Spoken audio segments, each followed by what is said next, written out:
And what if I'm a existing retail business and I'm interested in this type of new business model and kind of jumping into the circular business, and I want to do maybe like a pilot program or something like that. So how do I start if for my whole life I've been just doing like traditional sales, and suddenly I need to get the stuff back and understand what to do with those. So how do I get started as a retailer?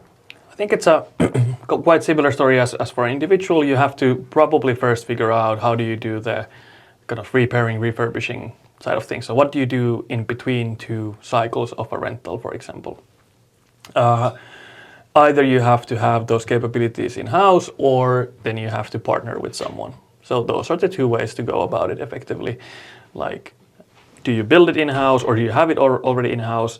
And or do you go and find a partner that can help you out there?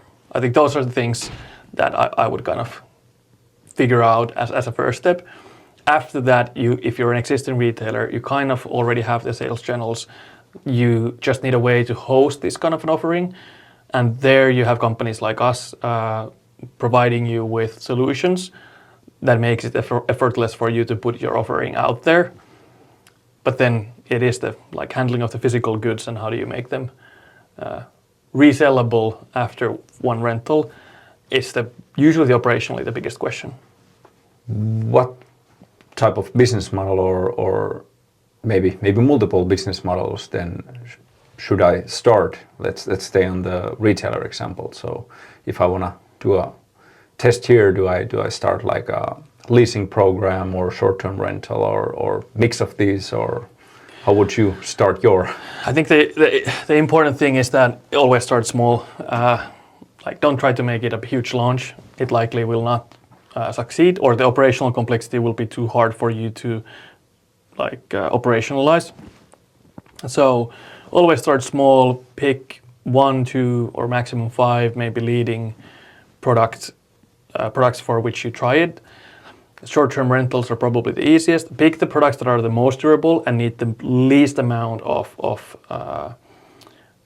maybe refurbishing in between, maybe just an inspection that, hey, is it ready to go out again, that there's no critical damage.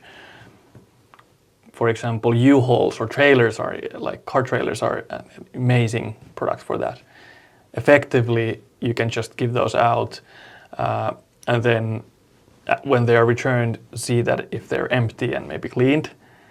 And then if it's broken, it's kind of broken on a level that maybe it's less likely that it's gonna be broken. So I think those product categories would be the ones that I started with, or don't start with a PlayStation where you would have to kind of figure out, all right, it has electronics in it. Do we have to format it? Do we have to clean it? Are there any new stuff? Has someone fiddled with it? So start with something durable and usually dumb. That trailer is actually really interesting because it's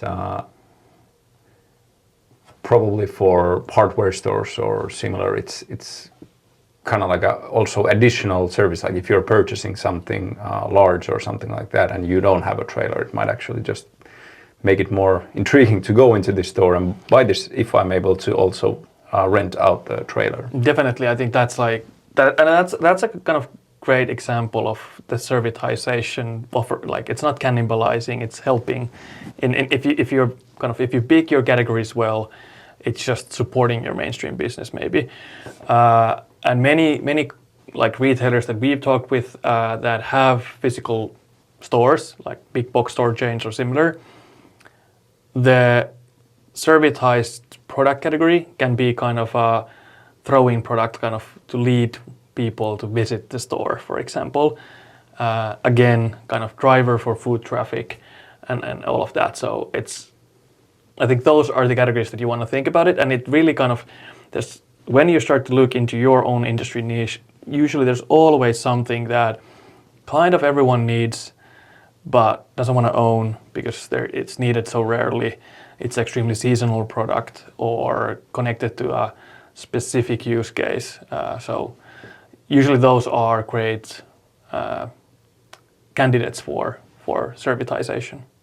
I can also imagine that those let's say trailers again, like something physical that is also visible. It's also nice advertisement for your company. If people are driving around with those. If it's a big shiny trailer with your logo that everyone uses, it's free advertising on the roads. Yeah. And actually, they are paying for you to do the advertisement. Yeah. So it sounds like a pretty nice use case for. Yeah, I would say if you're a big box store chain and you have parking spaces where you can store a few trailers overnight, you should do it.